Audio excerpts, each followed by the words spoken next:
இவங்க என் மேலையும் செல்வி மேலையும் போற பழிய நீயும் நம்ப போறியா? நீ மட்டும் நம்புனா நான் உயிரோட இருக்கிறதே வேஸ்ட்டுக்கா.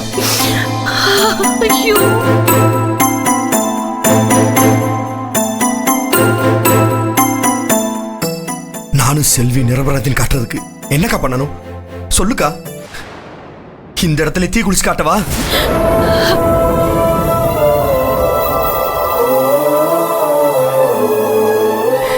ஐயோ, என் குடும்பம் பிரிஞ்சிருந்தப்ப கூட இவ்வளவு கொடுமைகளை அனுபவிக்கலையே. சொந்த தம்பியே அக்கா கிட்ட நல்லவன்னு நிரூபிக்க வேண்டிய கட்டாயத்துல இருக்கானே. இந்த கொடுமை எங்கேயாவது நடக்குமா? இந்த டிராமாலாம் வேலைக்கே ஆகாது. கிடைச்ச ஆதாரம், போலீஸ் கொடுத்த சாட்சிபடி இதெல்லாம் வச்சு பார்க்கும்போது இத செஞ்சதே நீ உன் பொண்டாட்டி செல்வியும் தான். ஏதோ பாவம் கடவுளோட புண்ணியத்துல அண்ணியோட கருவுக்கும் எதுவும் ஆகல, அன்னிக்கும் எதுவும் ஆகல. இப்படி ஒரு கருவை கூட அழிக்கணும்னு நினைக்கிறியே? நீங்கெல்லாம் இந்த வீட்டுக்கு வந்தா மகானியோட குழந்தை மட்டும் இல்ல, ஏன் குழந்தைக்கும் சுத்தமா பாதுகாப்பே இல்ல.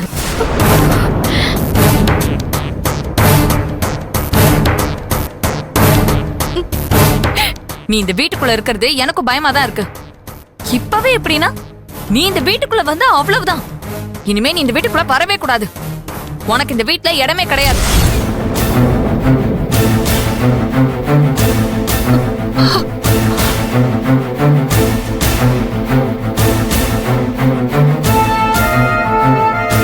அண்ணி, நீங்களே சொல்லுங்க, என்ன பார்த்து சொல்லுங்க அண்ணி. நான் உங்க வயித்துல இருக்கிற குழந்தைய கொல்ல பாப்பேனா?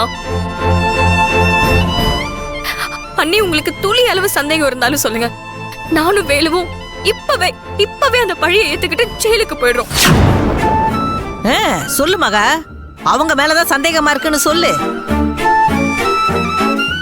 ஜெயிலுக்கு போய் கம்பி எண்ணினாதா இதுங்களுக்கெல்லாம் நல்ல புத்தி வரும். திரு, நீ இப்படி வாயே திறக்காம இருந்தா எப்படிடா? எனக்கு ரொம்ப பயமா இருக்குடா. நீ ஏதாவது பேசி சரி பண்ணுடா. நான் என்னமா சொல்ல முடியும்? அக்கா முன்னாடி நானும் குற்றவாளியா தான் இருக்கேன். இது வரைக்கும் ஒரு நாளும் அக்கா நம்ம வீட்டை விட்டு கொடுத்தது இல்லை. ஆனா இன்னைக்கு அக்கா கேட்கறது நியாயம் தானே? அவங்களோட கேள்விக்கு என்கிட்ட பதில் இல்லம்மா.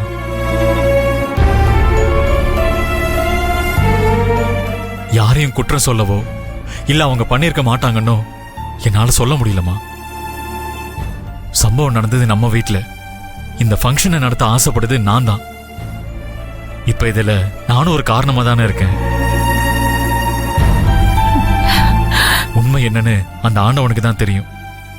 ஆனா ஒண்ணு சொல்றேம்மா, நம்ம குடும்பத்துல உள்ளவங்களோ என் கூட பிறந்தவங்களோ இத பண்ணிருக்க வாய்ப்பு இல்லம்மா. அதை மட்டும் நான் உறுதியா சொல்றேன்.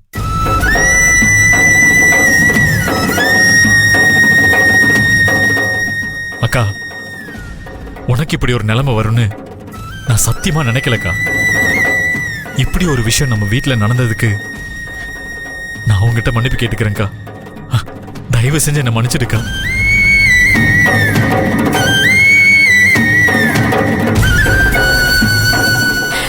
மகா, பாத்தியா மகா, உன்னை யாருமே இந்த வீட்டுல விட்டு கொடுத்ததே இல்லடி. ஆனா இன்னைக்கு இப்படி ஒரு சூழல்ல நீ பேசுற. மகா, உனக்கே நல்லா தெரியும் யார் என்ன பண்ணுவாங்கன்னு. இப்போ உன் வயித்துல இருக்கிற குழந்தை நல்லபடியா வளரணும், அதுதாண்டி எல்லாருக்கும் முக்கியம். சொந்த வீட்லயே எனக்கும் என் பிள்ளைக்கும் பாதுகாப்பு இல்லைங்கிறப்போ நான் என்னத்தம்மா பேச? யார் இதை செஞ்சாங்கன்னு தெரியாம இருக்கிறது இன்னும் பெரிய கொடுமைம்மா. யார நம்பி நான் பழகிறது? இந்த கொடுமை எந்த ஒரு பொண்ணுக்கும் வரக்கூடாதும்மா, வரக்கூடாது.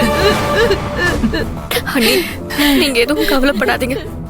உங்களுக்கு இவ்வளவு பெரிய கஷ்டத்தை கொடுத்தவங்கள எல்லாரும் முன்னாடியுமே தோல் உரிச்சு காட்டுவேன். அண்ணி, இது என்னோட சத்தியம். தப்பு பண்ணவங்களே யார் அந்த தப்ப செஞ்சாங்கன்னு கண்டுபிடிக்கிற அதிசயம் இந்த வீட்டுல மட்டும்தான் நடக்கும். என்ன முறைக்கிற? அதுக்கு முன்னாடி நான் ஒன்னு சொல்லிக்கிறேன்.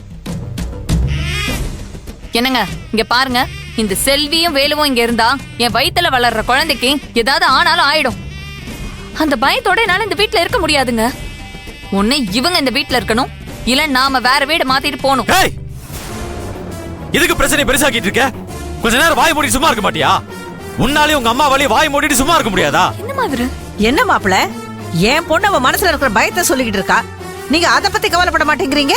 இங்க நடந்த அநியாயத்தை தட்டி கேக்குறோம், நீங்க எங்களை திட்டுறீங்க. இதே என் பொண்ணு சமைச்ச சாப்பாட்டுல மருந்து இருந்திருந்தா நீங்க இப்படித்தான் நின்னு பேசிக்கிட்டு இருந்திருப்பீங்களா?